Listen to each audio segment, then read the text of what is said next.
अध्याय 34। महान ताओ सर्वत्र प्रवाहित है। महान ताओ सर्वत्र प्रवाहित है। बाढ़ की तरह यह दाएं बाएं सब ओर बह सकता है। असंख्य वस्तुएं उसी से जीवन ग्रहण करती हैं और यह उन्हें अस्वीकार नहीं करता। जब उसका काम पूरा होता है तब वह उन पर स्वामित्व नहीं करता। असंख्य वस्तुओं को वह वस्त्र और भोजन देता है तो भी उन पर मालकियत का दावा वो नहीं करता।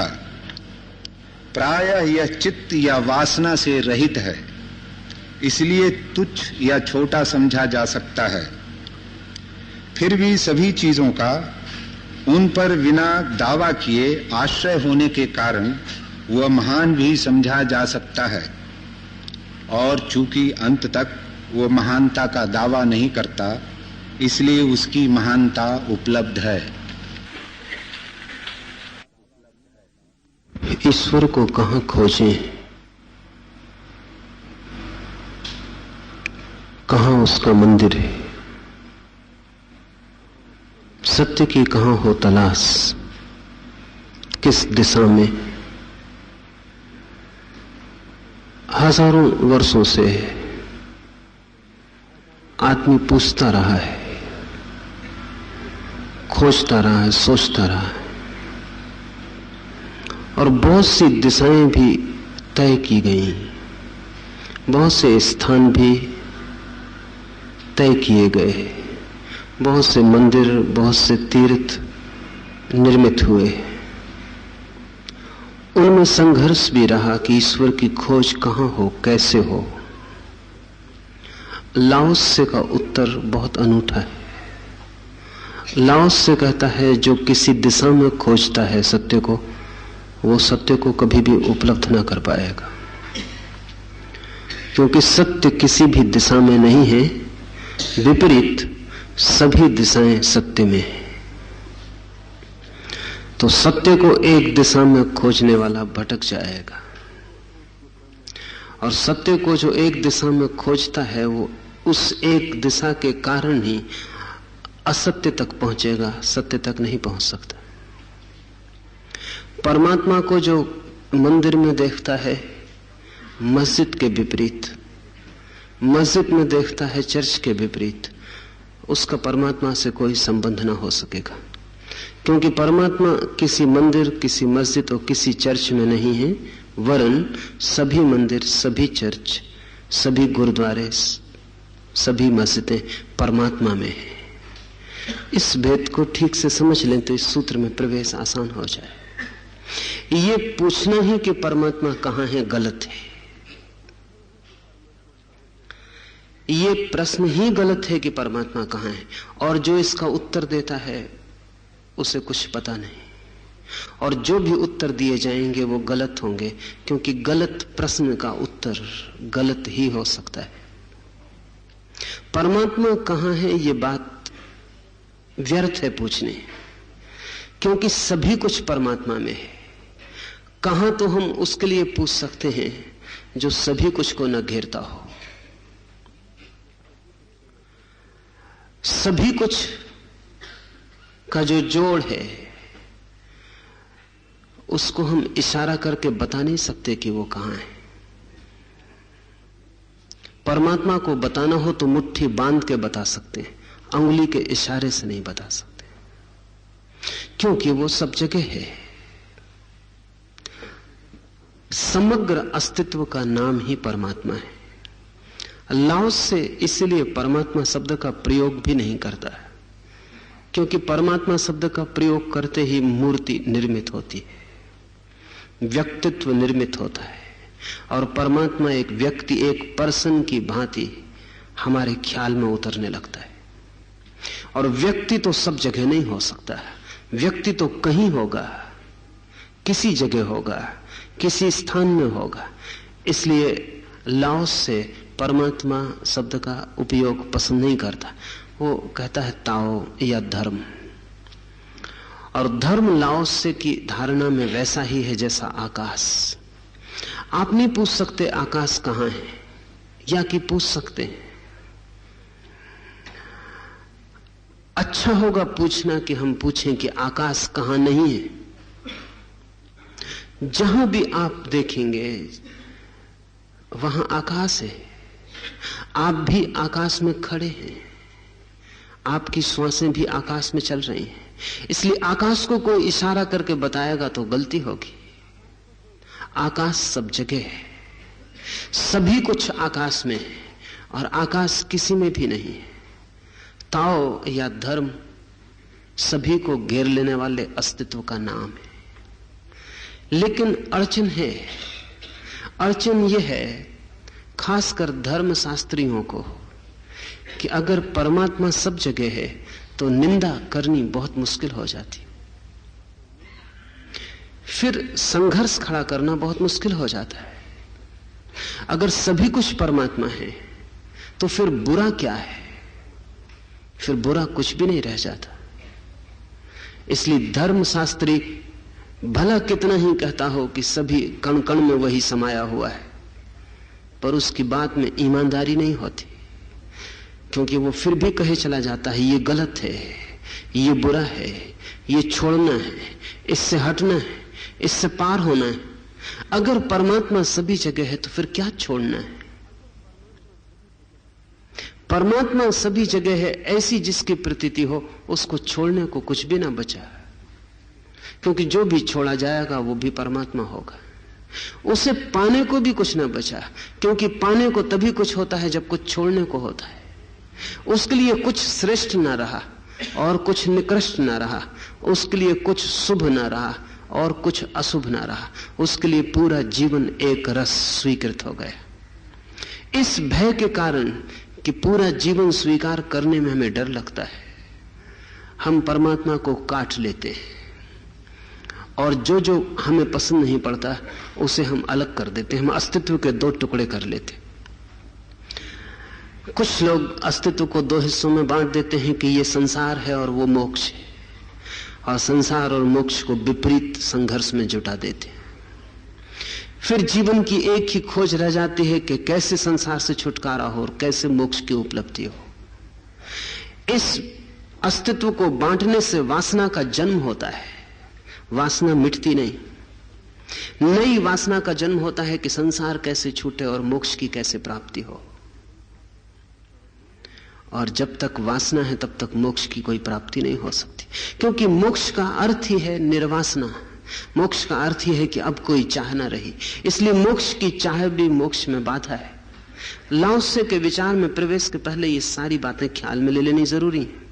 जब भी हम जगत को बांटेंगे तो वासना का जन्म होगा। सिर्फ अनबटे जगत में वासना का जन्म नहीं होगा।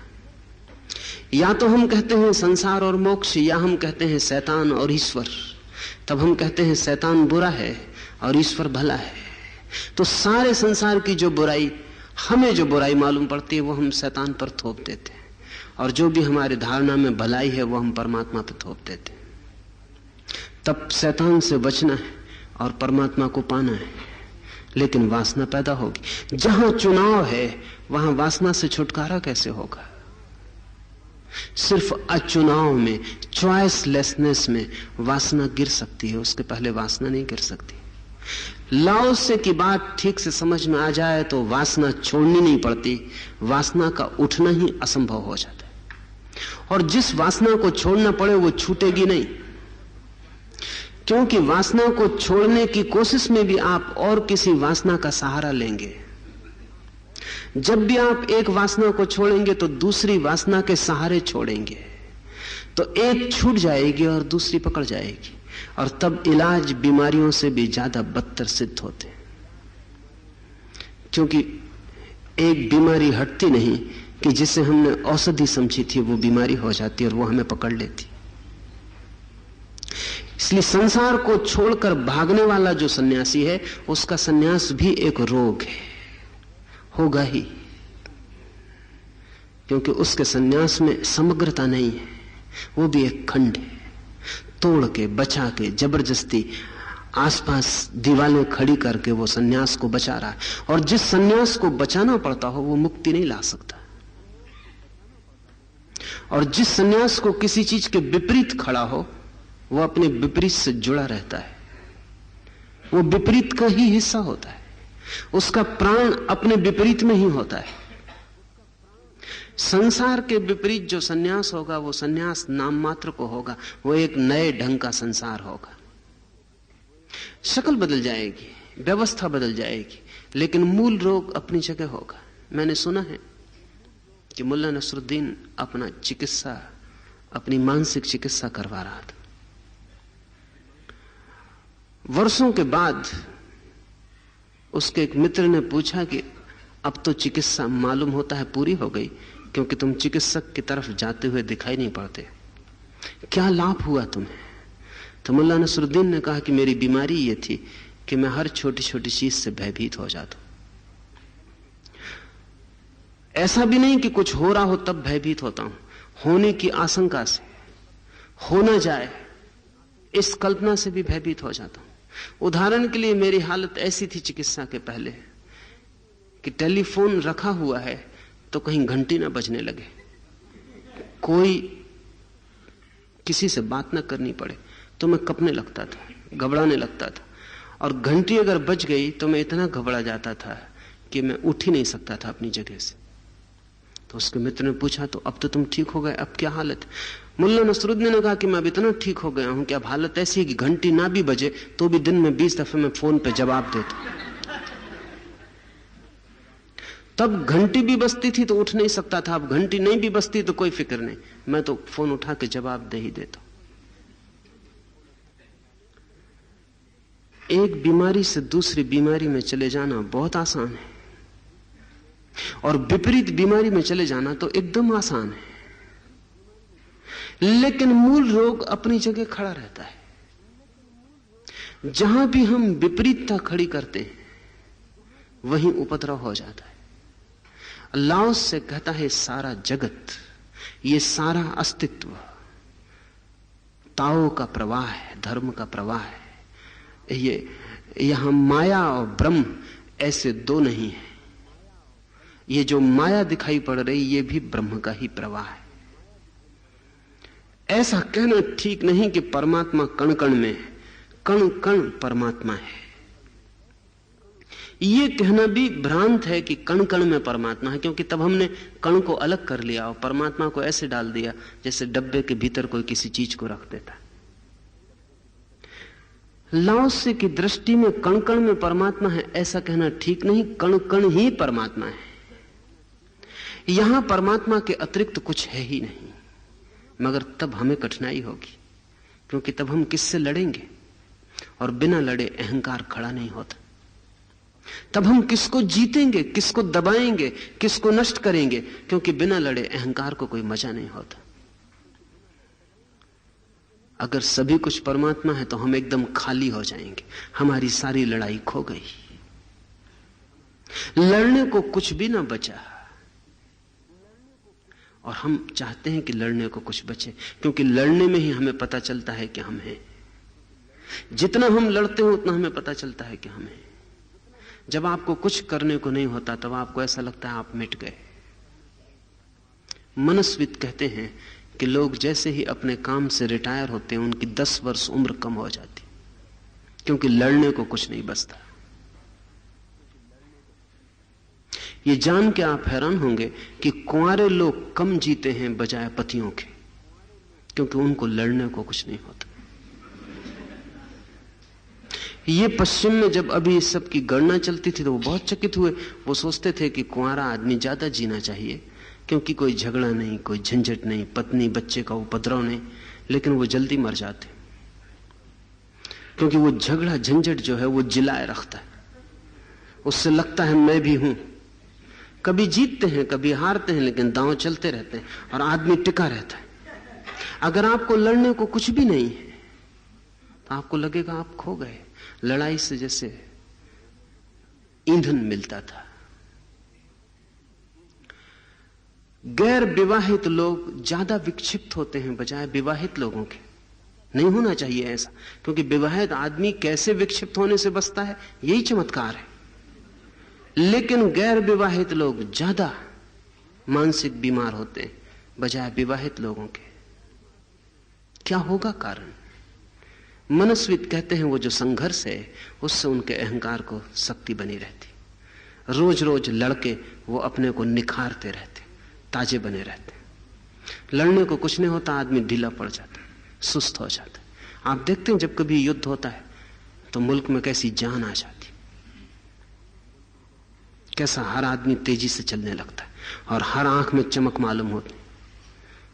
लोग मर रहे हैं और मुल्क में तेजी की लहर दौड़ जाती। क्या कारण होगा?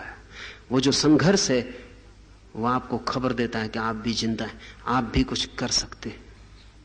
जब कुछ संघर्ष नहीं है तो आदमी खाली हो जाए, फिर उसे लगता है कि मैं हूं या नहीं इसका भी पता नहीं चलता। अपनी आइडेंटिटी, अपना तादात्म्य खोजना मुश्किल हो जाता है।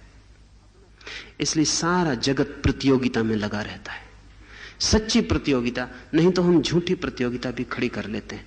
अडोल्फ हिटलर ने अपनी आत्मकथा मेन कैंप में लिखा है कि अगर युद्ध ना भी हो रहा हो तो भी किसी मुल्क को अगर जवान रहना हो तो युद्ध की आशंका को बनाए रखना चाहिए कि युद्ध होने वाला है, कि युद्ध होने वाला है। इस आशंका को तो बनाए ही रखना चाहिए अगर मुल्क को जवान रहना हो। असली युद्ध ना हो तो नकली युद्ध की हवा, ये जो कोल्ड वार चलती है दुनिया में, वो उसी लिए चलती है क्योंकि युद्ध हमेशा चलाए रखना आसान नहीं है, लेकिन ठंडा युद्ध हमेशा चलाया जा सकता है, उससे लोग जिंदा मालूम पड़ते हैं। आप भी अपनी जिंदगी में प्रतियोगिता खोजते रहते हैं। अगर बाजार से मन नहीं भरता तो ताश फैला के टेबल पे बैठ जाते, लड़ाई शुरू, ताश के ऊपर लड़ाई शुरू। शतरंज रख लेते हैं। अब घोड़े और हाथी असली लेके लड़ाई पे जाना जरा मुश्किल, तो लकड़ी के घोड़े हाथी चलाने लगते और युद्ध का पूरा मजा। आप दिन भर के थके थे, वो थकान एकदम खो जाती, जैसी शतरंज बिछाई गई वो थकान खो गई। अब आप पूरी रात टिके रह सकते हैं। कौन ये शक्ति देता है आपको? ये शक्ति कहां से आती है? ये शक्ति आती है अहंकार के संघर्ष से। इसलिए आप देखते हैं कि सन्यासी के चेहरे पर जो रौनक दिखाई पड़ती है, लड़ने वाले सन्यासी के चेहरे पर, वो रौनक कुछ तपस्या का कारण नहीं है, वो एक ऐसी लड़ाई में लगा हुआ है जहां अहंकार की तृप्ति की बड़ी सुविधा है। आपकी लड़ाई दो कौड़ी की, इसलिए जब भी आप उसके पास जाएंगे वो कहेंगे क्या कर रहे हो, क्या इकट्ठा कर रहे हो, क्षण भंगुर संपदा, इस जीवन में क्या रखा है, हमारी तरफ आओ। हम उस जीवन को खोज रहे हैं जो शाश्वत है, हम उस संपदा की तलाश में हैं जो कभी नष्ट नहीं होती।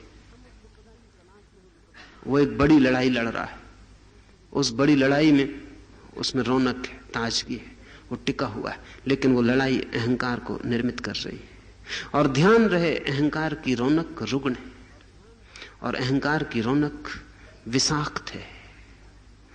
लाओस से कहता है कि ताओ का प्रवाह है सब कुछ, बाढ़ की भांति ताओ ही सब तरफ बह रहा है।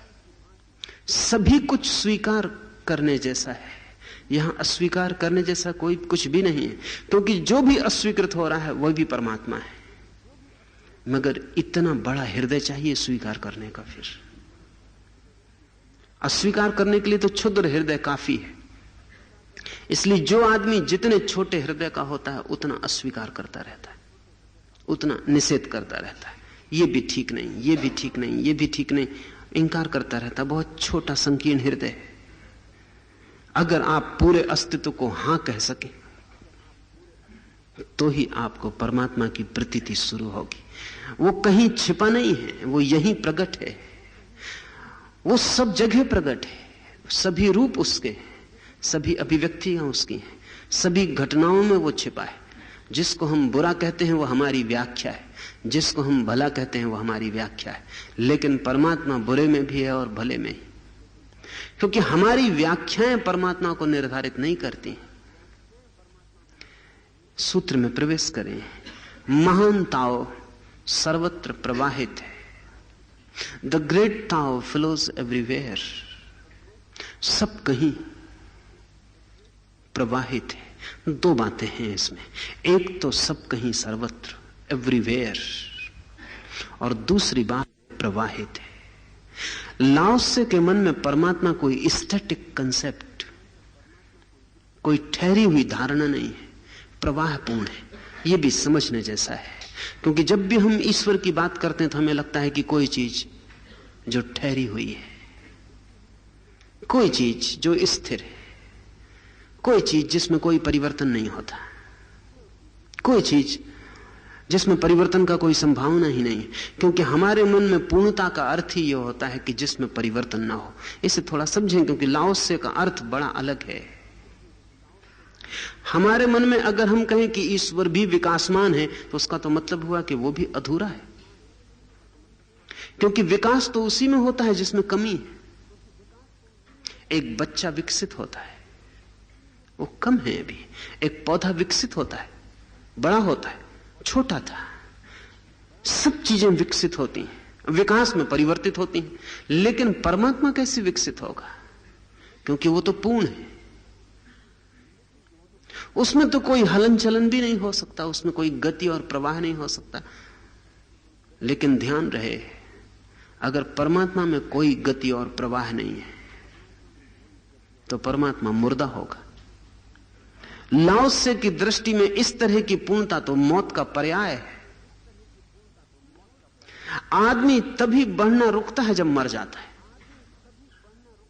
कोई भी चीज तभी ठहर जाती है जब उसमें और जीवन नहीं रह जाता।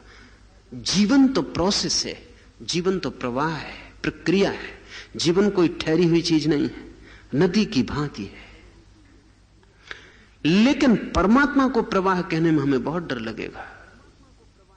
क्या वो भी विकसित हो रहा है? क्या वो भी गतिमान है? क्या उसमें भी नया घटित हो रहा है? हमारे मन में परमात्मा बिल्कुल पत्थर का जड़ ठहरा हुआ रूप है।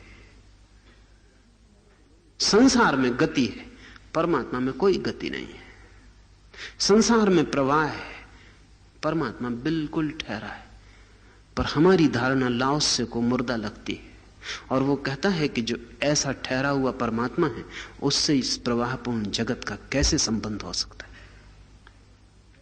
ऐसा मरा हुआ जो परमात्मा है, उससे इस जीवंत गति का, इस गत्यात्मकता का, इस डायनेमिज्म का क्या नाता हो सकता है? लाओसे उनको बांटता भी नहीं है। लाओसे कहता है ये प्रवाह ही परमात्मा है। तब उसकी धारणा पूर्णता की बिल्कुल अलग हो जाती। लाओसे पूर्णता शब्द का प्रयोग पसंद नहीं करता, वो समग्रता शब्द का प्रयोग करता है। ये दोनों शब्द बड़े अद्भुत हैं।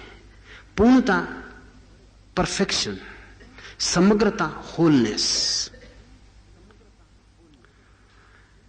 पूर्णता का अर्थ होता है कि अब इसमें और कोई आगे गति की संभावना नहीं है, सब समाप्त हो गए। समग्रता का अर्थ होता है पूरापन, टोटलिटी। इस क्षण भी पूर्ण है, अगले क्षण भी पूर्ण होगा, लेकिन प्रवाह है। इसे हम ऐसा समझें, नदी को आपने देखा, गंगा को गंगोत्री पर, बहुत छोटी है, बड़ी पतली धार है, लेकिन उस क्षण भी उसका सौंदर्य समग्र है। फिर आगे बढ़ी, पहाड़ों को पार किया है, हजारों और धाराएं, जल धाराएं आके मिल गईं। फिर मैदान में उसका विराट रूप है, वहां भी उसका सौंदर्य समग्र है। फिर सागर में गिर रही है और खो रही है, वहां भी उसका सौंदर्य समग्र है। 3 जगह आपने देखा, गंगोत्री में देखा, मैदानों में देखा, सागर में गिरते देखा। गंगोत्री में जिस गंगा को आपने देखा है, सागर में गिरती गंगा उससे ज्यादा पूर्ण नहीं हो गई है। वहां भी समग्र थी, अपने छोटेपन में भी एक होलनेस, एक समग्रता थी। एक बीज भी समग्र है और एक वृक्ष भी समग्र है, लेकिन बीज की समग्रता में और वृक्ष की समग्रता में एक प्रवाह है। लाओसे नहीं कहेगा कि वृक्ष पूर्ण हो गया और बीज अपूर्ण था। लाओसे कहेगा कि बीज भी पूर्ण था, वृक्ष भी पूर्ण है। बीज की पूर्णता बह के वृक्ष की पूर्णता बन गई, और इसलिए तो बीज वृक्ष बनेगा और वृक्ष फिर बीज बन जाएगा। नहीं तो फिर पूर्ण कैसे बीज बनेगा, फिर पूर्ण कैसे अपूर्ण बनेगा? बीज से वृक्ष जन्मता है और वृक्ष में फिर करोड़ों बीज जन्म जाते, फिर वृक्ष, फिर बीज, और एक समग्रता परिवर्तित होती रहती। लेकिन प्रतिपल सब समग्र है। बच्चा समग्र है, और उसका अपना सौंदर्य है, और जवान भी समग्र है और उसका अपना सौंदर्य है। कोई जवान बच्चे से ज्यादा पूर्ण है, यह बात गलत है। बच्चे की पूर्णता एक ढंग की है, जवान की पूर्णता दूसरे ढंग की, दोनों में कोई तुलना नहीं है। फिर बूढ़े की पूर्णता बिल्कुल तीसरे ढंग की है, उनमें कोई तुलना नहीं है। लेकिन तीनों अपनी अपनी अवस्थाओं में समग्र हैं। तो लाओस से नहीं कहता कि बच्चे को जवान होने की कोशिश में लगना चाहिए। लाओस से कहता है बच्चे का बचपन समग्र होना चाहिए, उस समग्रता से दूसरी समग्रता पैदा होगी। जवानी को कोई बूढ़ा होने की चेष्टा में नहीं लग जाना चाहिए, जवानी को समग्र होने की चेष्टा करनी चाहिए। होलनेस, टोटलिटी, पूर्णता यहां कोई शिखर की भांति नहीं है। पूर्णता यहां सब कुछ हो जाना है, जो भी हो सकता है जवान, वो उसे पूरी तरह हो जाना है। इस पूर्णता से वृद्धावस्था की पूर्णता निकलेगी, और जीवन जब पूर्ण होता है तो उससे पूर्ण मृत्यु का जन्म होता है। और जीवन जब समग्र होता है तो मृत्यु भी समग्र हो जाती, अखंड हो जाती। इन दोनों में फर्क को ठीक से समझ लें। ऐसा समझें कि एक फूल है, अगर हम पूर्णतावादी हैं, परफेक्शनिस्ट हैं, तो हमारी फिक्र यह होगी कि फूल सारे दूसरे फूलों के मुकाबले सबसे ज्यादा सुंदर हो जाए, सबसे ज्यादा बड़ा हो जाए। मेरे बगीचे में एक माली था, उसके फूल हर वर्ष प्रतियोगिता में प्रथम आ जाते थे। तो मैं उसको पूछा कि तू करता क्या है? तो उसने कहा कि मैं एक पौधे पर एक ही फूल को लगने देता हूं, बाकी फूलों को काट देता हूं। तो जब बाकी फूल कट जाते हैं तो वो जो बेचैन धारा जीवन की उन फूलों से प्रकट होती, मजबूरी में एक ही फूल की तरफ प्रवाहित होगी और एक फूल बड़ा हो जाएगा। लेकिन वो बड़ापन भी रुग्ण है, वो बड़ापन भी अपना नहीं है, शोषित है। प्रतियोगिता में प्रथम आ जाएगा, लेकिन वो फूल समग्र नहीं है, वो दूसरे पे जी रहा है और प्रतियोगिता में किसी दूसरे से तुलना में बड़ा है। फूल की समग्रता अलग बात है, किसी आदर्श के अनुकूल होने की जरूरत नहीं है। फूल जो भी हो सकता था, उसके भीतर जो भी छिपा था, वो सब खिल जाए, उसके भीतर कुछ दबा न रह जाए, ये समग्रता है। किसी दूसरे से तुलना करने की और उसकी पूर्णता की कोई दृष्टि नहीं है। अगर आप पूर्ण होने की कोशिश में लगे हैं तो आप हमेशा सोचेंगे कि मैं बुद्ध जैसा हो जाऊं, कि महावीर जैसा हो जाऊं, कि कृष्ण जैसा हो जाऊं। अगर आप समग्र होने की कोशिश में लगे हैं तो बुद्ध, महावीर सब खो जाएंगे। तब आपकी एक ही चेष्टा होगी कि जो भी मैं हो सकता हूं वो मैं पूरा का पूरा हो जाऊं, मेरे भीतर कुछ अधूरा न रह जाए। मरते वक्त मुझे ऐसा न लगे कि कोई अंग मेरा अपंग रह गया। मरते वक्त मुझे ऐसा न लगे कि कोई फूल मुझ में खिल सकता था और नहीं खिल पाया, कोई बीज अंकुरित हो सकता था, बीज ही रह गया। मरते समय में इस भाव से विदा हो सकूं कि जो भी मेरे भीतर हो सकता था, जो भी मेरी नियति थी, वो पूरी हो गई। बुद्ध से कोई तुलना नहीं है, बुद्ध की अपनी नियति है, वो अपने ढंग से पूरे हो गए। आपकी नियति आपकी अपनी नियति है, आप अपने ढंग से पूरे होंगे। लाओस से पूर्णता के लक्ष्य को नहीं मानता, क्योंकि पूर्णता का लक्ष्य बहुत खतरनाक है और उसमें दमन अनिवार्य है, उसमें काटपीट जरूरी है, उसमें हिंसा होगी ही। और पूर्णता का जो लक्ष्य है उसमें दूसरे से प्रतिस्पर्धा है, दूसरे के साथ कलह और संघर्ष है। समग्रता, टोटलिटी, मेरे भीतर कुछ भी अन्न खिला ना रह जाए। तो परमात्मा को लाओस से एक प्रवाह मानता है, पूर्णता का प्रवाह है।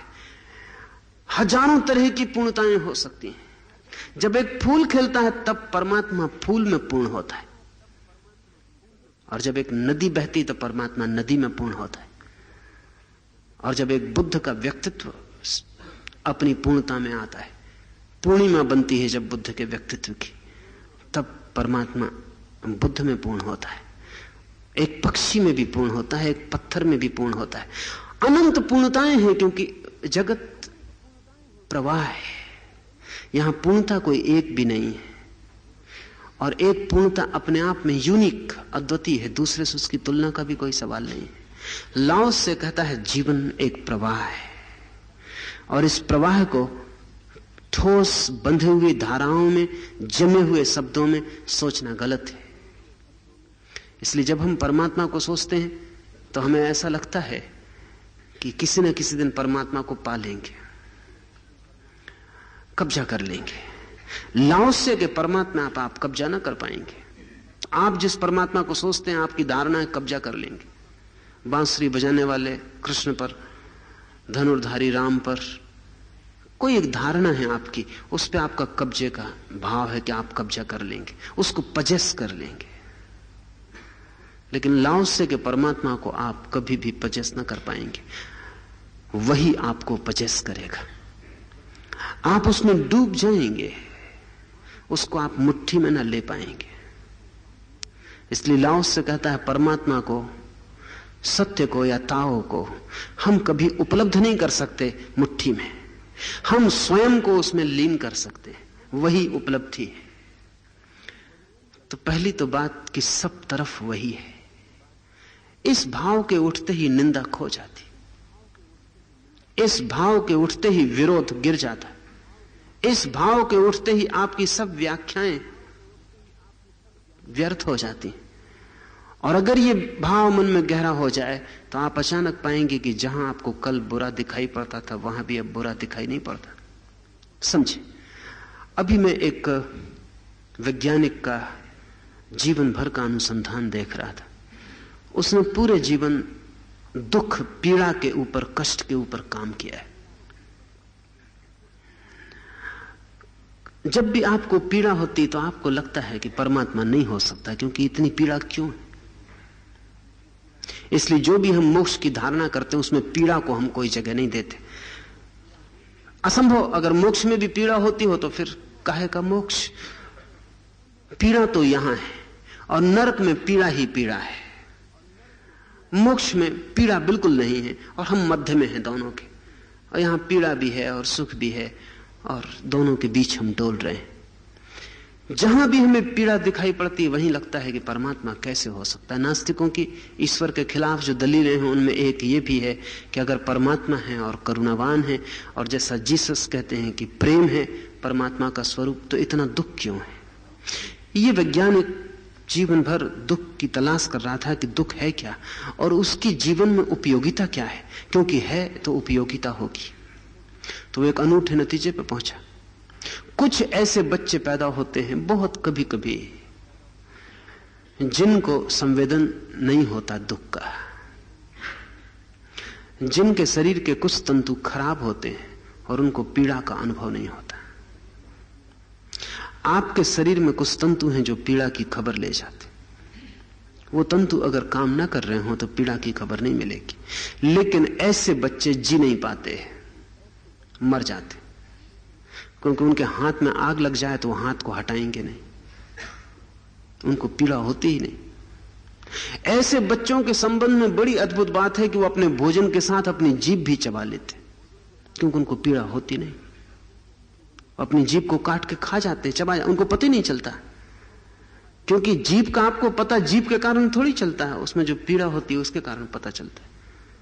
अगर आपको पीड़ा ना हो जीभ की तो आप काट जाएंगे भोजन के साथ, आपको पता नहीं चलेगा। ऐसे बच्चे बच नहीं पाते क्योंकि उनको सुरक्षा का कोई उपाय नहीं,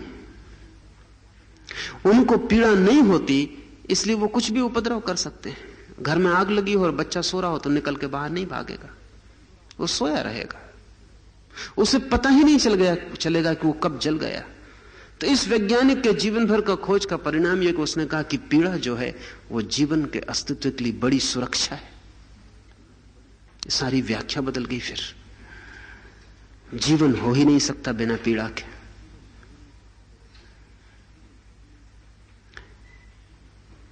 तो पीड़ा फिर बुरी नहीं रही, फिर तो पीड़ा जीवन की भूमि हो गई, फिर तो पीड़ा शुभ हो गई, क्योंकि उसी की भूमि में जीवन का फूल खिलता है, वो उसकी सुरक्षा है। इसलिए जितना संवेदनशील व्यक्तित्व होगा उतना जीवंत होगा। ये जरा मुश्किल बात है। जितना संवेदनशील व्यक्तित्व होगा, जितनी छोटी सी भी पीड़ा का जिसे अनुभव होता है, वो उतना ज्यादा बुद्धिमान, उतना ज्यादा चैतन्य, उतना ज्यादा जीवंत होगा। आप कोशिश कर सकते हैं पीड़ा से बचने की, आप तंतुओं को नष्ट कर सकते हैं। आप फकीरों को देखते हैं लेटे हैं कांटों पर, अभ्यास से हो जाता है। वो जो तंतु पीड़ा की खबर ले जाते हैं वो खबर नहीं ले जाते, लेकिन उसी मात्रा में वो फकीर मुर्दा हो गए। जिस मात्रा में पीड़ा पहुंचनी बंद हो गई उसी मात्रा में मुर्दा हो गए। आप प्रभावित होते हैं कि गजब का चमत्कार है कि कांटों पर लेटा हुआ है, लेकिन चमत्कार सिर्फ इतना ही है कि उसने अपने तंतुओं को जड़ कर लिया, और उन तंतुओं के जड़ होने के साथ ही उसी मात्रा में उसकी जीवन की ज्योति भी क्षीण हो गई। इसलिए कांटों पर लेटे फकीर की आंखों में आपको जीवन का दर्शन नहीं होगा। आप सिर्फ कांटे और फकीर को देख के लौट आते हैं, उसकी आंखें भी देखें, वहां लगेगा एक मुर्दगी, एक डेडनेस, सब कुछ मरा हुआ, वो एक लाश है। जैसे ही आप जीवन को पूरा का पूरा एक देखना शुरू करेंगे, आपकी व्याख्याएं बदलनी शुरू हो जाएंगी। आप जिसे प्रेम करते हैं उससे कलह भी हो जाती। हम सब सोचते हैं कि जिससे प्रेम है उससे कलह नहीं होनी चाहिए। कैसे होगी कलह? अगर प्रेम है तो कलह होनी ही नहीं चाहिए। कलह है बुरी, वो घृणा का हिस्सा है, प्रेम का कैसे हो सकता? लेकिन मनस्वित कहते हैं और ठीक कहते हैं कि कलह दो प्रेमियों के बीच बड़ी जरूरी है। जैसे आप श्वास लेते हैं भीतर और फिर श्वास बाहर छोड़ते हैं, वो बाहर श्वास का जाना फिर भीतर श्वास लेने के लिए जरूरी है। 24 घंटे आप भीतर ही भीतर श्वास लें, 24 घंटे बचेंगे ही नहीं। आप कहें कि भीतर ही लेंगे श्वास, बाहर नहीं लेंगे, बाहर छोड़नी पड़ती है श्वास, फिर भीतर लेते हैं, खाली हो जाते हैं। प्रेम भी 24 घंटे नहीं किया जा सकता, तो वो भी जहर हो जाएगा, उसे छोड़ना भी पड़ता है। वो भी श्वास की तरह, जैसे दिन और रात है, जैसे बाहर आती श्वास और भीतर जाती श्वास। दो प्रेमी कलह करके दूर हट जाते, दूर हटने के कारण फिर पास आने का उपाय हो जाता। अगर वे पास ही पास बने रहें तो ऊब जाएंगे और पास होना खतरनाक होने लगेगा, और फिर वे भागना चाहेंगे, बचना चाहेंगे। दूरी जरूरी, फिर दूरी पास आने का आकर्षण पैदा करती, फिर पास आना सुखद मालूम होने लगता। अक्सर दो प्रेमी लड़के जैसा प्रेम करते हैं वो प्रेम बहुत ताजा होता है। बिना लड़े प्रेम करते रहते हैं वो बासा हो जाता। दूरी जरूरी है पास आने की ताजगी के लिए। तब तो इसका अर्थ हुआ कि कलह की भी सार्थकता है और उसके प्रति भी दुश्मनी का भाव रखने की कोई जरूरत नहीं है। अगर ये समझ हो तो कलह भी सुखद हो गई, अगर ये समझ हो तो दूर हटना भी सारपूर्ण हो गया, और हम उसके लिए भी धन्यवाद देंगे, उसके लिए भी आभारी होंगे। जैसे जैसे जीवन को इस विचार से देखेंगे कि सभी तरह परमात्मा है, तो कुछ भी अशुभ हो नहीं सकता।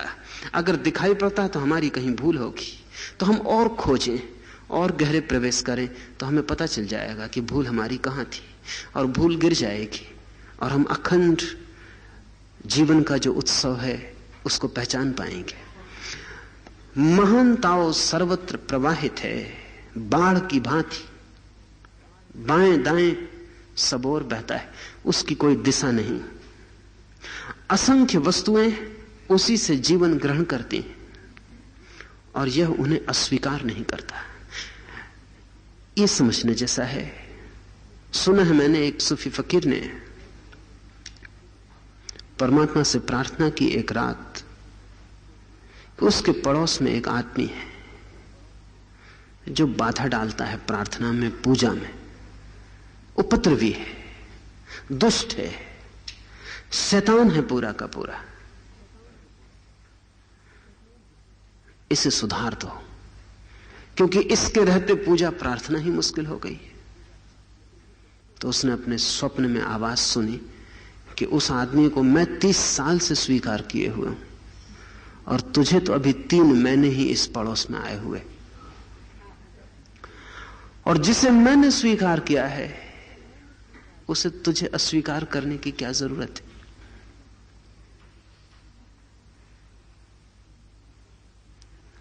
और अगर वो पूजा में तेरी प्रार्थना में बाधा डालता है तो तू उस पर ध्यान मत दे।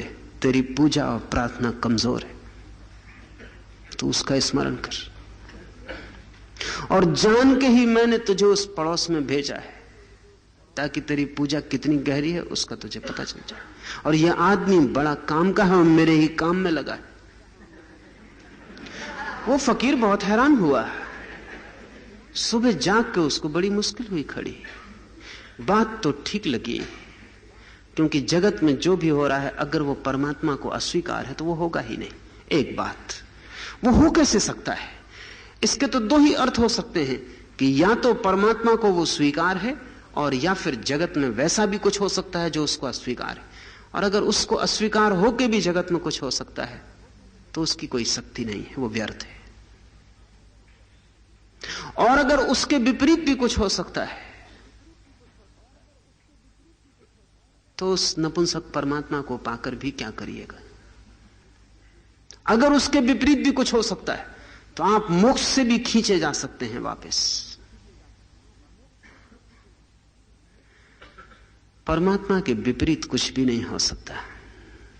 इसलिए जो आपको बुरा भी दिखाई पड़ रहा हो वो भी उसकी ही मर्जी से हो रहा है। और ये प्रतीति आते ही कि उसकी मर्जी ही अस्तित्व का आधार है। जो आपको बुराई दिखाई पड़ती है वो बुराई दिखाई पड़ेगी नहीं। वो बुराई दिखाई ही इसलिए पड़ती है कि आपको अस्वीकार है।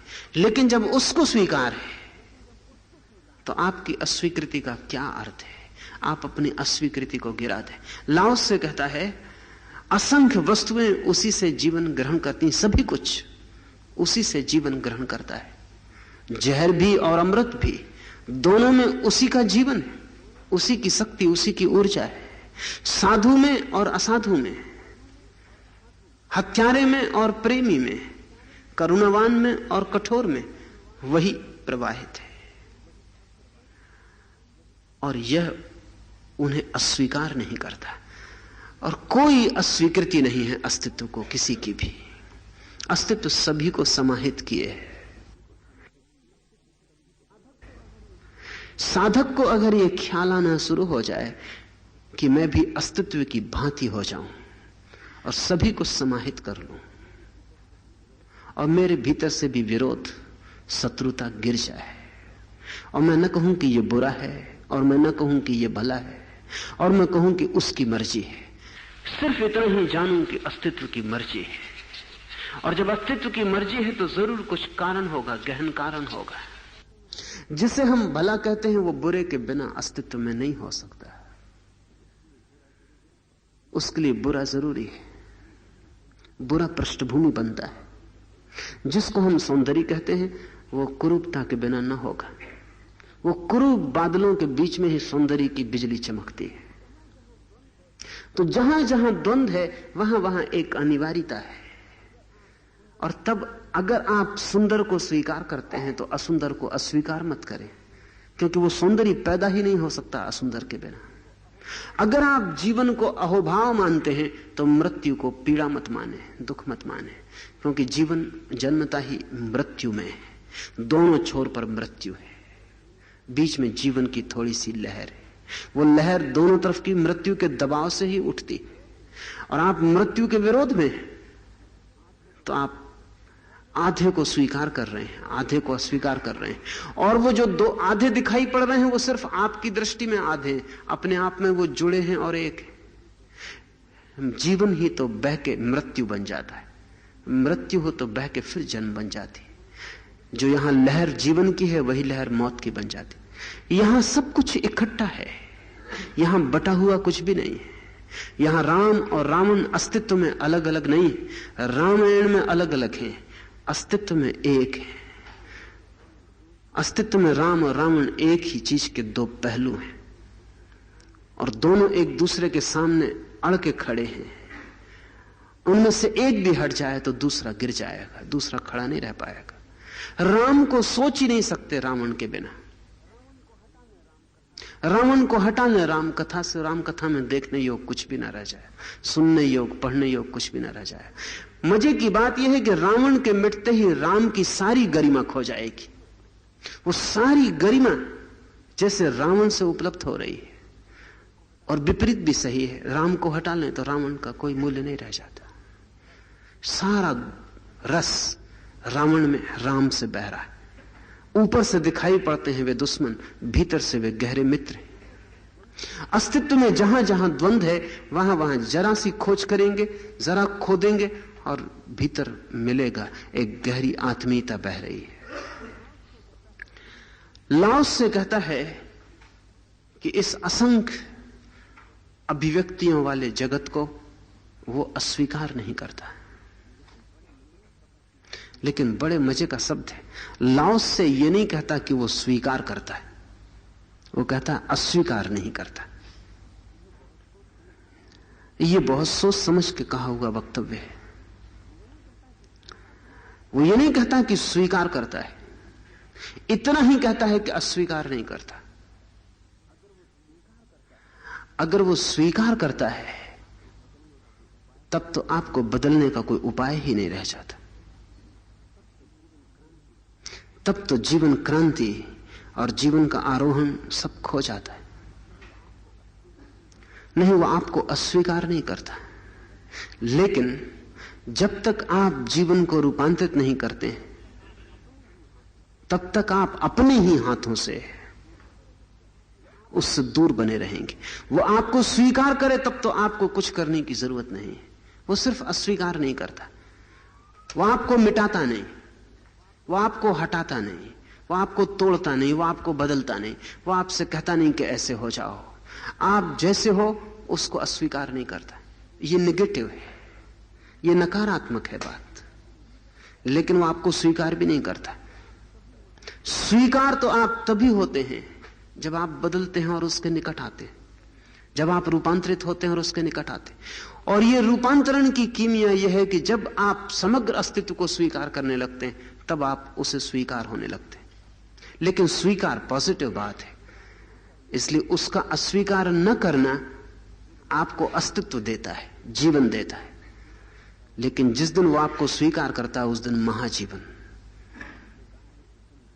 जीसस ने कहा है कि तुम जिसे जानते हो वो जीवन है, लेकिन मैं जिस तरफ तुम्हें ले जा रहा हूं वहां तुम्हें महाजीवन, लाइफ, अबंडेंट लाइफ, परम जीवन या दिव्य जीवन, अमृत या मुक्ति, जो भी हम नाम देना चाहते हैं, वो हमें अस्वीकार नहीं करता तो भी हम जीते हैं। उसकी अस्वीकृति में तो हम जी ही ना सकेंगे। वो अस्वीकार नहीं करता इसलिए हम जीते हैं। लेकिन अगर हम जगत को स्वीकार कर लें तो वो हमें स्वीकार कर लेता है और उस स्वीकृति में महाजीवन उपलब्ध होता है। वो जो अभी एक चिंगारी की तरह हमारे भीतर है वो एक महासूर्य की तरह हो जाती है। वो जो अभी चैतन्य की एक छोटी सी बूंद है वो चैतन्य का एक महासागर बन जाती। परमात्मा आपको अस्वीकार नहीं करता है, लेकिन इससे आप ये मत समझ लेना कि आप स्वीकृत हो गए। स्वीकृत होने के लिए तो पात्र होना होगा, और इस पात्रता का पहला कदम यही है कि आप अस्वीकार करना बंद कर दें। जीसस का एक बहुत प्यारा वचन है जिसमें उन्होंने कहा, जज ye not so that ye may not be judged. तुम दूसरों का निर्णय मत करो और तुम दूसरों के संबंध में धारणाएं मत बनाओ। तुम दूसरों के न्यायाधीश मत बनो ताकि वो भी तुम्हारा न्यायाधीश न बने। अगर तुमने कहा कि ये बुरा है, तुमने कहा कि ये गलत है, और तुमने कहा कि ये आदमी जीने योग्य भी नहीं है, तुमने निंदा की, तुमने घृणा की और तुमने अस्वीकार किया, तो तुम अपने ही हाथों जो तुम दूसरे के लिए कर रहे हो, अस्तित्व से तुम अपने लिए कर रहे हो। तुम मत करो निर्णय और तुम मत न्यायाधीश बनो। और हम सब न्यायाधीश हैं। हम उठते बैठते चलते निर्णय किए चले जाते हैं। कुछ भी हम देखते हैं और हमें देख भी नहीं पाते हैं पूरा, और भीतर निर्णय हो जाता। एक आदमी को देखा नहीं कि हम सोच लेते हैं कि आदमी बुरा है। एक आदमी को देखा नहीं कि हम सोच लेते हैं कि इस गलती बात है। हम बड़ी जल्दी निर्णय ले रहे हैं, जैसे निर्णय हमारे लिए ही हुए हैं। कोई आदमियों को देखने की जरूरत नहीं, हम पहले से ही जानते हैं कि आदमी गलत है। बस थोड़ा सा सहारा चाहिए, बहाना चाहिए।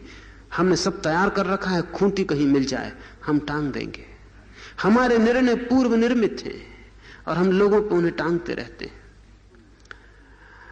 जिस दिन आदमी अस्वीकार करना बंद कर देता है और जीवन के रहस्य को स्वीकार कर लेता है और जान लेता है कि जो मेरी समझ में नहीं आता वो भी अस्तित्व को तो समझ में आता ही है, जो मुझे बुरा लगता है वो भी अस्तित्व को तो बुरा नहीं लगता इसलिए है, जो मुझे स्वीकार नहीं है वो भी जीवन को स्वीकार है। जीवन मुझसे बड़ा है।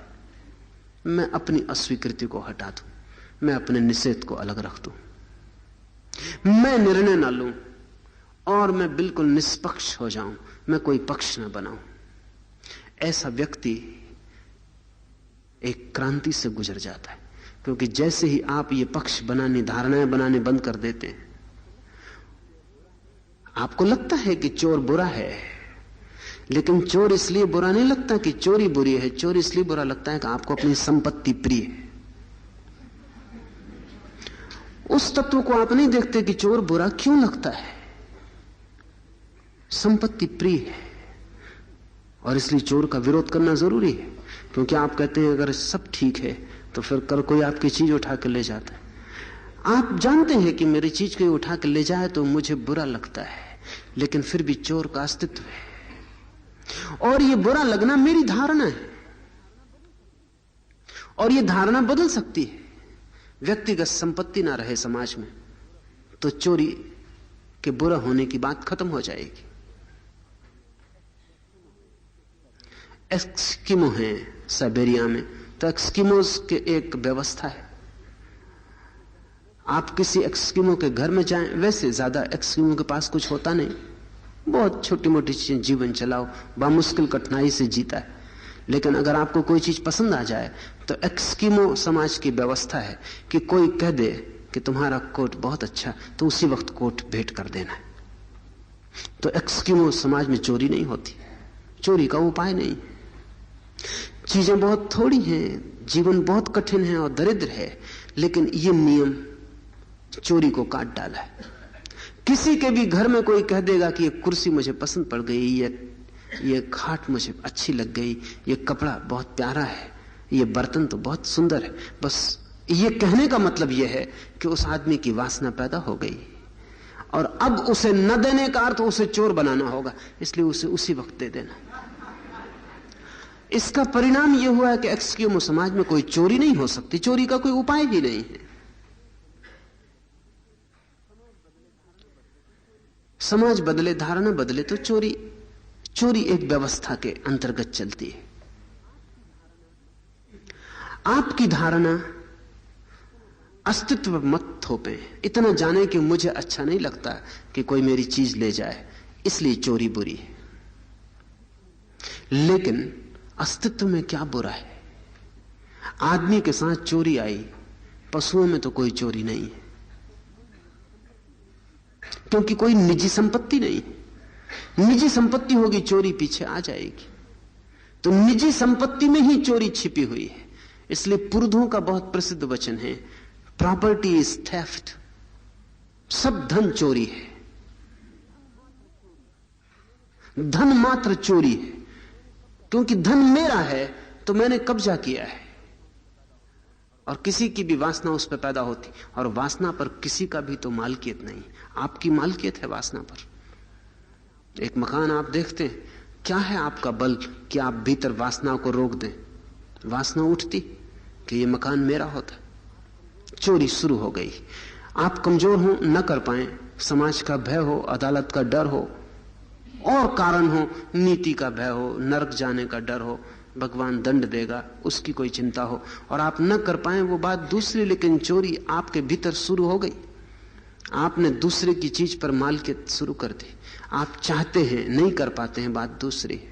तो दो तरह के चोर हैं, एक जो भीतर ही भीतर करते रहते हैं, एक जो बाहर कर लेते हैं। जो बाहर करते हैं वो उनमें साहस ज्यादा होता, मूढ़ता ज्यादा होती, समझ कम होती, सोच विचार नहीं कर पाते, ज्यादा दूर का क्या परिणाम होगा इसका हिसाब नहीं लगा पाते, चालाक कम है, कनिंग कम है, गणित का उन्हें पता नहीं। आप ज्यादा चालाक हैं, गणित लगा लेते हैं, भीतर भीतर करते हैं, लेकिन बाहर कभी नहीं आने देते।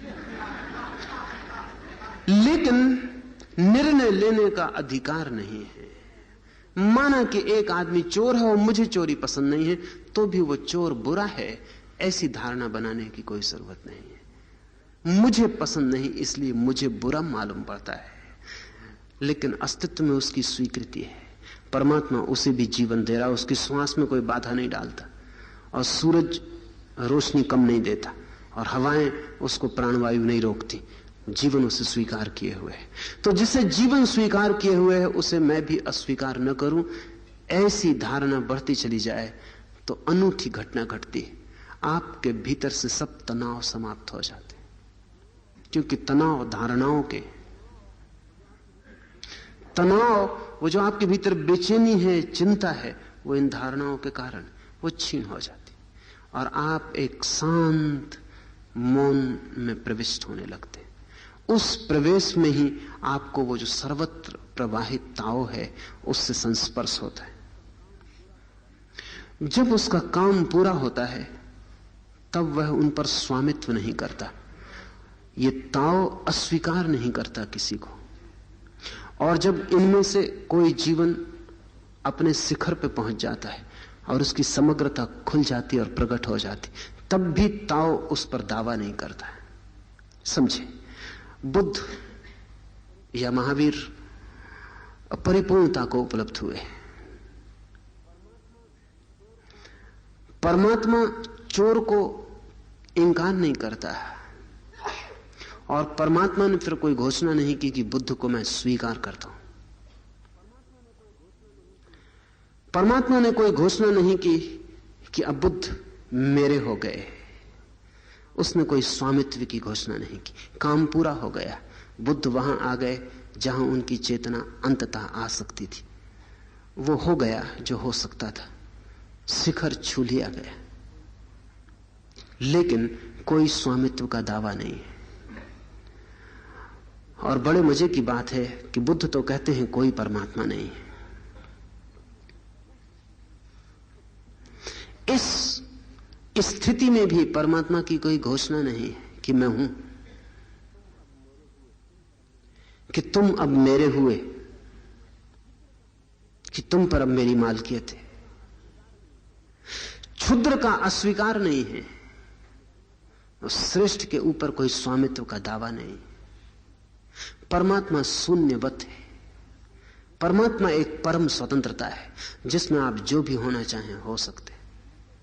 वो आपको न रोकता है न धक्के देता है। धर्म को इस भाषा में समझें कि धर्म है आपका परम स्वातंत्र। आप जो भी होना चाहें वो हो सकते हैं। परमात्मा के विपरीत भी जाना चाहें तो भी जा सकते हैं, तो भी उसका सहारा मिलता रहेगा, वो आपको अस्वीकार न करेगा। और उसके अनुकूल आना चाहें तो अनुकूल भी आ सकते हैं, तो भी वो स्वामित्व की घोषणा नहीं करेगा कि तुम अब मेरे हुए। उसकी तरफ से कभी भी कोई दावा नहीं किया जाता। अस्तित्व दावे से रहित है। ये बहुत सुखद है। ये अनूठी घटना है। इसका कोई तुलना में दूसरी घटना जीवन में दिखाई नहीं पड़ती। समझे, एक मित्र मेरे हैं, उनके एक लड़के की मृत्यु हो गई। लड़का मंत्री था और मित्र सोचते थे कि जल्दी मुख्यमंत्री होगा, और आशाएं थी कि कभी हिंदुस्तान का प्रधानमंत्री भी होगा। लड़का मर गया तो भारी दुख में थे। आत्महत्या की 2-3 बार कोशिश की। कोशिश निश्चित ही अधूरी थी और आधे हृदय से थी, नहीं तो 2-3 बार करने की कोई जरूरत नहीं पड़ती। शायद वो भी एक दिखावा था। राजनीतिज्ञ है, राजनीतिक की किसी बात का कोई भरोसा नहीं। खुद बड़ी रोना धोना करते थे। तो मैंने उनसे पूछा कि आप क्या परेशान हैं? और आपका दूसरा लड़का भी है, उनका दूसरा लड़का भी है। मैंने उनसे पूछा कि अगर ये दूसरा लड़का मर जाता तो आप इतने दुखी होते? मैंने कहा ईमानदारी से मुझे जवाब देना। उन्होंने कहा कि दुखी नहीं होता ये दूसरा लड़का मर जाता तो, क्योंकि इसे मैंने कभी चाहा ही नहीं, ये मुझे कभी स्वीकृत ही ना हुआ। वो दूसरा लड़का साधारण है उनकी भाषा में। बाप को कोई बेटा साधारण तो नहीं होना चाहिए, लेकिन कौन बाप होता है? असाधारण बेटा वो है जो मंत्री हो गया है, और ये बेटा साधारण है क्योंकि दुकान करता है, धंधा करता है, साधारण आदमी। इस दूसरे बेटे से अहंकार की कोई तृप्ति नहीं होती, इसलिए साधारण। उस बेटे से अहंकार की तृप्ति होती थी, वो बाप की महत्वाकांक्षा था। बाप उसके कंधे पे बंदूक रख के आगे बढ़ने की कोशिश कर रहा था। वो खुद भी प्रधानमंत्री होना चाहते थे, वो नहीं हो सके, अब वो बेटे के द्वारा होने की कोशिश में लगे थे। तो उन्होंने मुझसे कहा कि दूसरा बेटा मर जाता तो इतना दुख मुझे नहीं होता। वो स्वीकार नहीं था। असच तो यह है कि वो चाहते नहीं कि कोई समझे कि वो उनका बेटा है दूसरा। जब तक उनका पहला बेटा नहीं मर गया तब तक लोगों को पता ही नहीं था कि उनका दूसरा बेटा भी है। वो एक की ही बात करते थे। परमात्मा वो जो निकृष्टतम है उसके विरोध में नहीं है, और वो जो श्रेष्ठतम है उसका भी दावेदार नहीं, क्योंकि अस्तित्व की कोई महत्वाकांक्षा नहीं। ऐसा नहीं है कि वो राम के पक्ष में हो और रावण के विरोध में हो, क्योंकि अगर दोनों उसी से पैदा होते हैं तो रावण का भी उसे अस्वीकार नहीं है, और राम के होने में भी कोई गौरव और अहंकार नहीं, उसका भी कोई दावा नहीं है। इसका अर्थ यह हुआ कि परमात्मा या ताओ या धर्म परम स्वतंत्रता है, उसमें आप जो भी होना चाहें हो सकते हैं। होने का सारा जुम्मा आपके ऊपर है, सारा दायित्व आपके ऊपर है। आप परमात्मा से विपरीत चलते हैं तो दुख पाएंगे, इस कारण बड़ा उपद्रव हुआ है। आप परमात्मा से विपरीत चलते हैं तो दुख पाएंगे, आप अनुकूल चलते हैं तो सुख पाएंगे। इस कारण दुनिया के बहुत से धर्म ग्रंथ बड़ी भ्रांति पैदा कर दिए। उन्होंने इसको ऐसा समझाना शुरू कर दिया कि जो उसके विपरीत चलेगा उसको वो दुख देता है, और जो उसके अनुकूल चलेगा उसको वो सुख देता है। ये बात बिल्कुल गलत है, क्योंकि परमात्मा भी अगर विपरीत चलने वाले को दुख देता है तो अति साधारण मनोदशा हो गई, और अनुकूल चलने वाले को सुख देता है तो मनुष्य की साधारण बुद्धि से ज्यादा बुद्धि वहां भी ना रही। प्रशंसा जो करता है, स्तुति जो गाता है, पैरों में जो पड़ता है उसको आकाश में उठा देता है, और जो इंकार करता है, स्वीकार नहीं करता और शराब खाने में बैठता है और मंदिर में नहीं जाता, उसको नरकों में डाल देता है। ईसाईयत, यहूदी और इस्लाम, तीनों धर्मों ने एक नैसर्गिक घटना को मनुष्य की व्याख्या देके बहुत विकृत कर दिया। जब आप उसके अनुकूल नहीं चलते तो वो आपको दुख नहीं देता, आप दुख पाते हैं। इस फर्क को समझ लेना चाहिए। वो आपको दुख नहीं देता, अपनी तरफ से वो आपको कुछ भी देता लेता नहीं है। जैसे आप आग में हाथ डालते हैं तो आप जल जाते हैं, आग आपको जलाती है, ऐसा मत कहिए। आप आग से दूर हाथ ले जाते हैं तो ठंडक मालूम होने लगती है, आप पास हाथ लाते हैं तो गर्मी मालूम होने लगती है। आग अपने स्वभाव से चलती रहती है, ना आपको जलाने को उत्सुक है, ना आपको न जलाने को उत्सुक है। आपसे आग को कुछ संबंध नहीं है, आग जल रही है, उसका स्वभाव है जलना। आप दूर और पास आते हैं तो ठंडक और गर्मी बढ़ जाती। परमात्मा का स्वभाव है स्वतंत्रता। आप दूर जाते हैं स्वतंत्रता से तो आप बंधन में पड़ने लगते, बंधन से दुख। आप पास आते हैं तो आप खुलने लगते, स्वतंत्रता का सुख। लेकिन ये सुख और दुख आपके आने जाने पर निर्भर है, इसमें परमात्मा कुछ करता नहीं, इसमें कोई मोटिवेशन, परमात्मा की तरफ कोई हेतु नहीं है। परमात्मा ना आपको सुख देता है, ना दुख देता, ना स्वर्ग भेजता है, ना नरक भेजता। आप ही जाते हैं, ये आपकी ही यात्राएं हैं, इनसे उसका कोई भी संबंध नहीं है। हाँ, आप नरक जाते हैं तो वो रोकता नहीं, आप स्वर्ग जाते हैं तो वो खींचता नहीं। अस्तित्व आपके ऊपर जबरदस्ती नहीं करता। और ध्यान रहे, अच्छा है कि अस्तित्व जबरदस्ती नहीं करता, क्योंकि अगर अस्तित्व जबरदस्ती करे तो शायद आप फिर कभी भी ठीक ना हो पाएंगे। क्योंकि जैसे ही जबरदस्ती की जाती है वैसे ही चित्त प्रतिकूल जाने के लिए आतुर हो जाता है। अगर आपको जबरदस्ती स्वर्ग में भी भेजा जाए तो आप निकल भागने की कोशिश करेंगे। स्वर्ग सुख नहीं देता, जबरदस्ती दुख देती है। आप अपनी मौत से नरक में भी चले जाएं तो आपको वहां भी बड़ी शांति मिलेगी, आप खुद ही वहां चले गए। और जिस चीज का भी निषेध किया जाए वहां जाने का मन होता है, और जहां भी जबरदस्ती लाया जाए वहां से हट जाने का मन होता है। आप सबको अनुभव होगा कि कोई सुखद से सुखद चीज भी दुखद हो जाती है अगर जबरदस्ती की जाए, और दुखद से दुखद चीज भी सुखद हो जाती है अगर आपने ही उसे चुना है। क्योंकि सुख स्वतंत्रता में है, इसे थोड़ा ठीक से समझ लें। आपने चुना है इसलिए स्वतंत्रता है, दूसरे ने थोपा है तो परतंत्रता हो गई। परतंत्रता में दुख है, स्वतंत्रता में सुख है। क्यों? क्योंकि जितने आप स्वतंत्र होते हैं उतने आप भी परमात्मा जैसे हो जाते हैं, और जितने आप परतंत्र होते हैं उतने प्रतिकूल होते चले जाते हैं। परमात्मा जीवन का नियम है, वो कोई व्यक्ति नहीं जो आपको कुछ देगा। आप रास्ते पे चलते हैं, तिरछे चलते हैं, गिर पड़ते हैं, टांग टूट जाती, तो आप ऐसा नहीं कहते कि ग्रेविटेशन ने मेरी टांग तोड़ दी, कि जमीन की कशिश ने मुझे टांग तोड़ दी। जमीन की कशिश को आपकी टांग से क्या लेना देना? जमीन की कशिश कोई व्यक्ति तो नहीं है कि वहां बैठा देख रहा कि ये देखो तिरछा चल रहा है, इसकी तोड़ो टांग, ये आदमी बिल्कुल सीधा चल रहा है, इसको कुछ पुरस्कार दो। वहां कोई नहीं है। कशिश एक नियम है, एक लॉ है। ताओ का अर्थ होता है नियम। आप तिरछे चलते हैं, अपने ही कारण आप गिर जाते हैं। आप सीधे चलते हैं, अपने ही कारण आप चलते हैं। कशिश का प्रभाव तो नीचे बह रहा है, ग्रेविटेशन तो मौजूद है हमेशा। परमात्मा जीवन का परम नियम है। जब आप प्रतिकूल चलते हैं आप दुख अपने लिए पैदा कर लेते, जब आप अनुकूल चलते हैं तब आप अपने लिए सुख पैदा कर लेते। जब आपको सुख मिले तब आप समझना कि आप किसी न किसी कारण अनुकूल हैं, और जब आपको दुख मिले तो आप समझना कि आप किसी न किसी कारण प्रतिकूल हैं। अगर आदमी सिर्फ सुखवादी भी हो जाए तो परमात्मा तक पहुंच जाए, लेकिन हम दुखवादी हैं।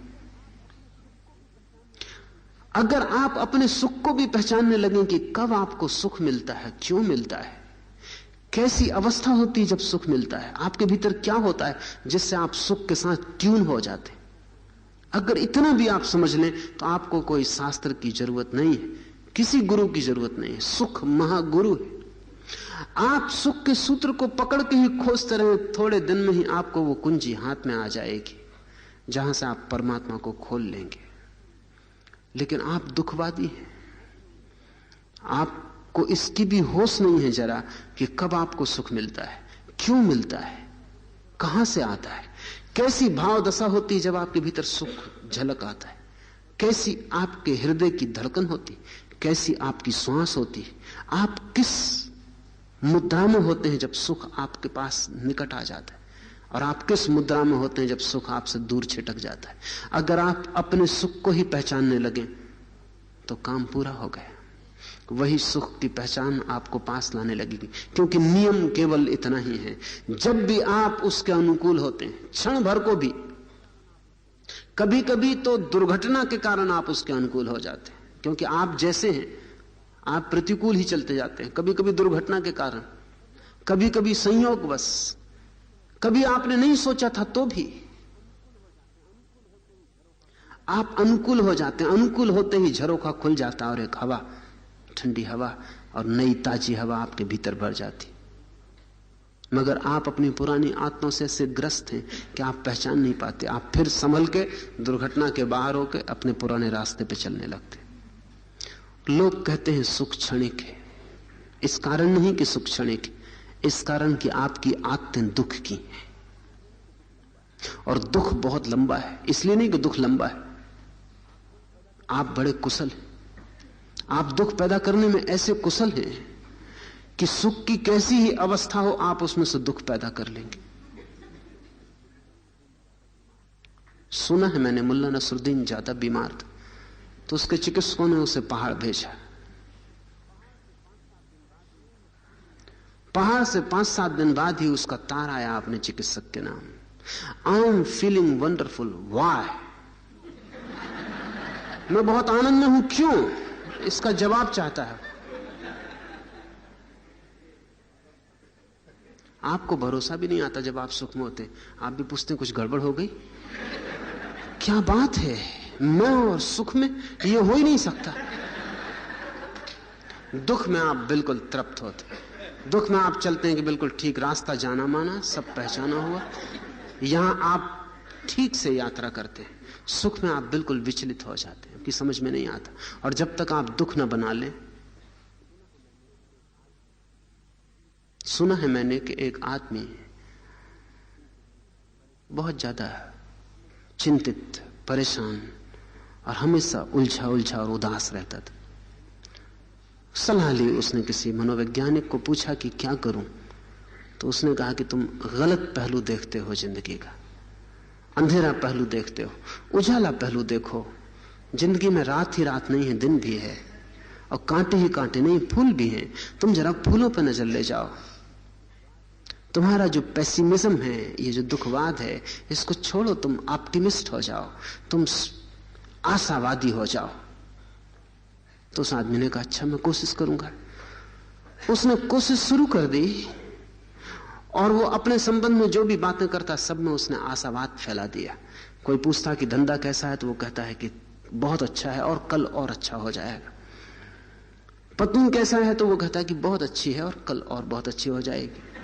सब संबंध में वो अच्छी बातें करने लगा और आशा बताने लगा, लेकिन सब लोग परेशान हुए। वो चिंतित पहले से भी ज्यादा दिखाई पड़ता था। तो आखिर लोगों ने पूछा कि मामला क्या है, तुम आशावाद की इतनी चर्चा करते हो, फिर भी तुम इतनी चिंतित क्यों दिखाई पड़ते हो? उस आदमी ने कहा कि now I am worried about my optimism. अब मैं अपने आशावाद के प्रति चिंतित हूं कि ये सब होने वाला नहीं है जो मैं कह रहा हूं। हालतें बहुत खराब हैं।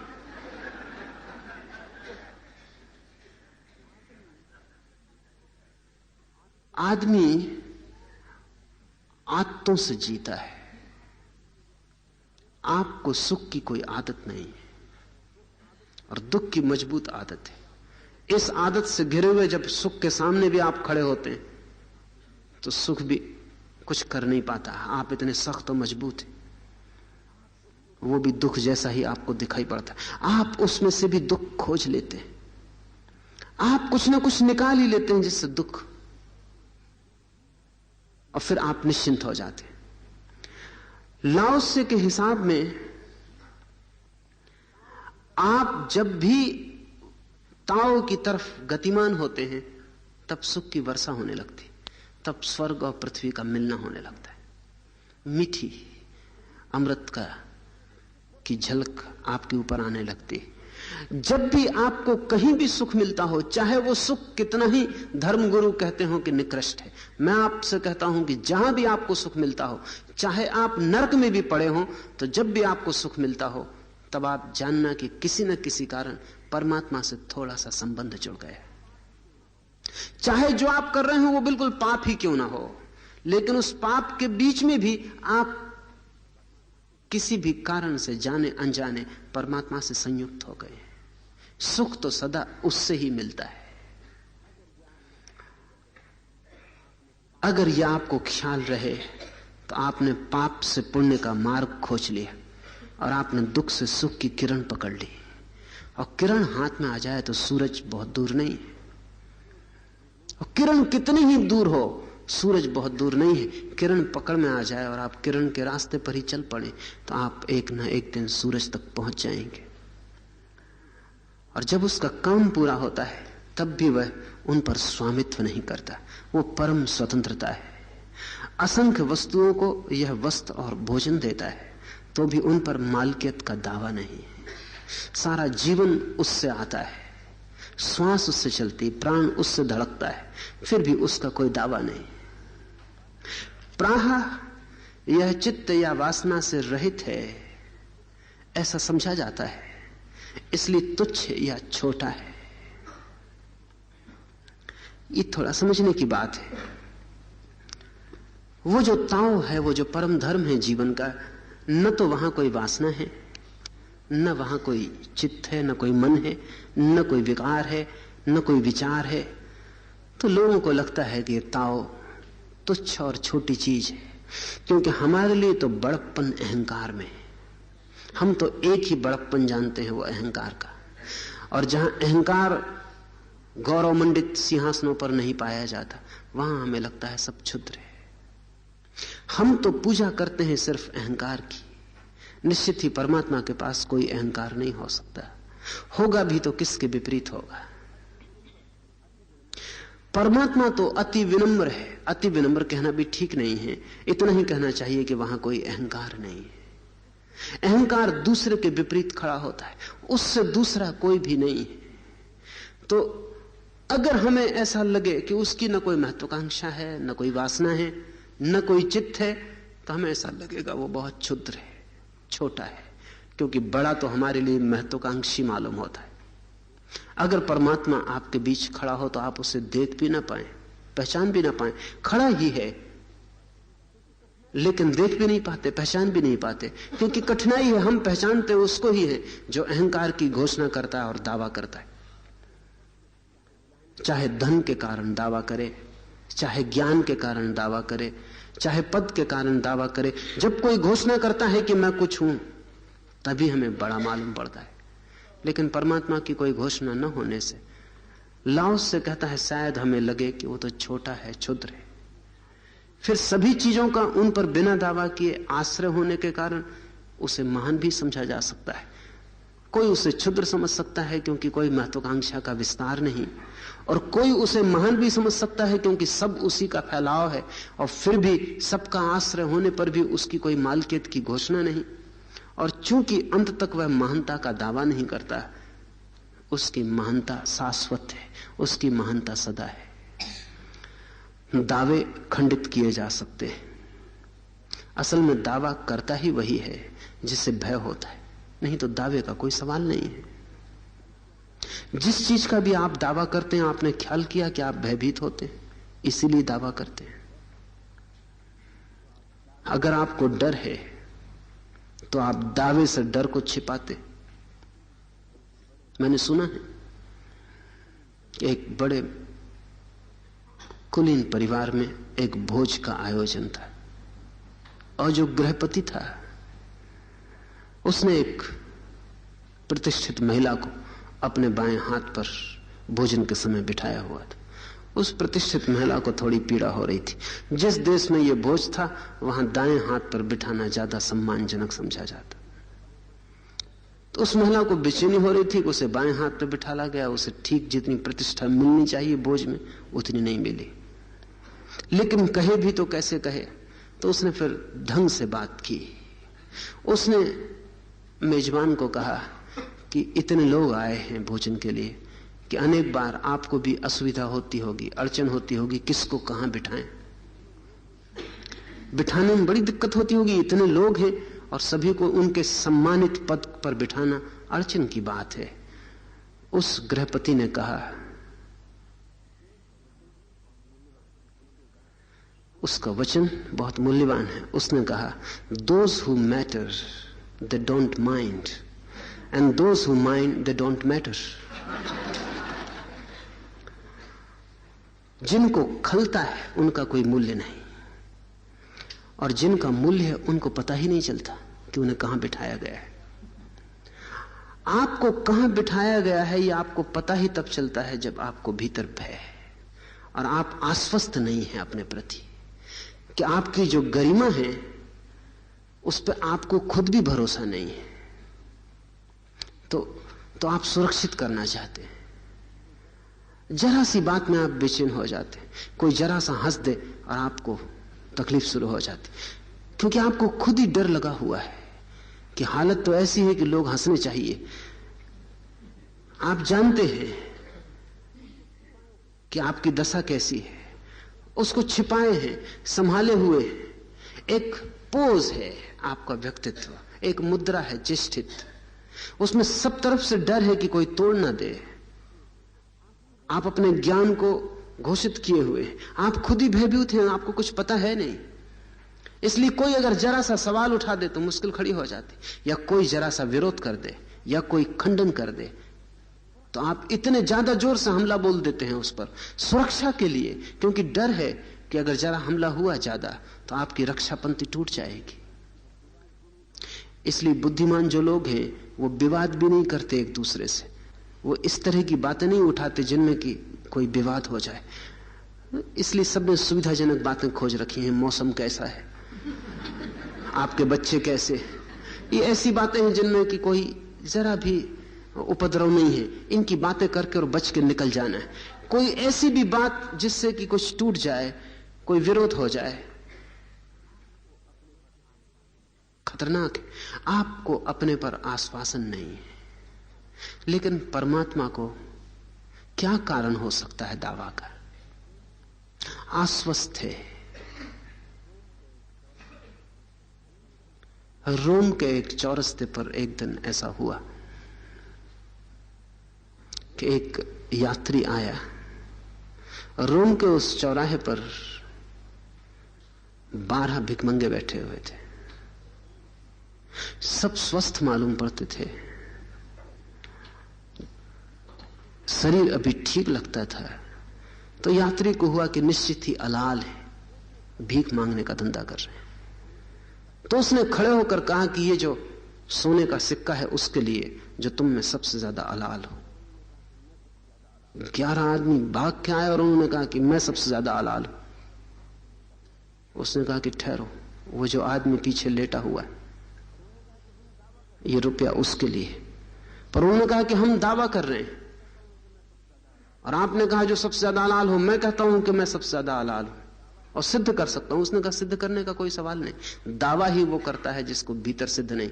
वो आदमी सिद्ध अलाल है, उठ के भी नहीं आया है, रुपया लेने भी नहीं आया है, कोई दावा ही नहीं किया कि मैं अलाल हूं।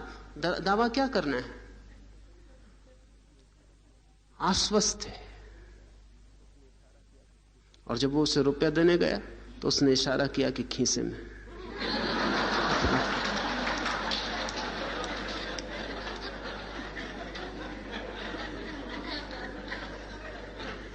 आप जब आश्वस्त हैं तो ना कुछ सिद्ध करने को है ना कुछ दावा करने को है। जब आप आश्वस्त नहीं तब आप सिद्ध करते हैं, दावा करते हैं। इसलिए बहुत मजे की घटना घटी है कि दुनिया में सिर्फ उन लोगों ने ईश्वर को सिद्ध करने के प्रमाण दिए जिनको ईश्वर पर भरोसा नहीं था। जिन्होंने तर्क दिए हैं ईश्वर को सिद्ध करने के लिए वो संत नहीं है, उनको खुद ही पता नहीं है। वो आपको तर्क नहीं दे रहे हैं, वो खुद को ही तर्क दे रहे हैं। पहली बार जब पाश्चात्य भाषाओं में उपनिषदों का अनुवाद हुआ तो वहां के विचारक भरोसा न कर सके कि इस तरह की किताबें, किस तरह की किताबें हैं ये, क्योंकि इनमें कोई तर्क नहीं। ईश्वर है इसकी सीधी चर्चा है, लेकिन इसका कोई तर्क नहीं है सिद्ध करने के लिए कि वो क्यों है। तो उन्हें लगा कि ये किताबें कविता की ज्यादा हैं, दर्शन की नहीं, क्योंकि वो जिन किताबों से परिचित हैं उन किताबों में तर्क दिए हुए हैं कि ईश्वर इसलिए है, ईश्वर इस कारण से है। उपनिषदों में कोई तर्क नहीं है। और मैं कहता हूं इसलिए उपनिषद धार्मिक किताबें हैं, क्योंकि तर्क देने का कोई सवाल ही नहीं है। उपनिषद के ऋषियों को आश्वासन है कि वो है, बात खत्म हो गई है, इसे सिद्ध करने का कोई उपाय नहीं है, न कोई जरूरत है। जब भी आप किसी चीज को सिद्ध करने के लिए चेष्टारत हो जाते हैं तब अपने भीतर खोजना और आप पाएंगे कि आपका आश्वासन नहीं है। नास्तिक आस्तिकता को सिद्ध करने की कोशिश में लगे रहते हैं, अधार्मिक धार्मिकता को सिद्ध करने की कोशिश में लगे रहते हैं। जो आप नहीं हैं उसको ही सिद्ध करने की आप कोशिश में लगे रहते हैं, जो आप हैं उसको तो छिपाना पड़ता है, सिद्ध करने की कोई जरूरत नहीं। लाओस से कहता है उसका कोई भी दावा नहीं है, महानता की कोई घोषणा नहीं है, और इसलिए उसकी महानता सिद्ध है, सदा उपलब्ध है। अब 5 मिनट रुके, कीर्तन करें और फिर चलें।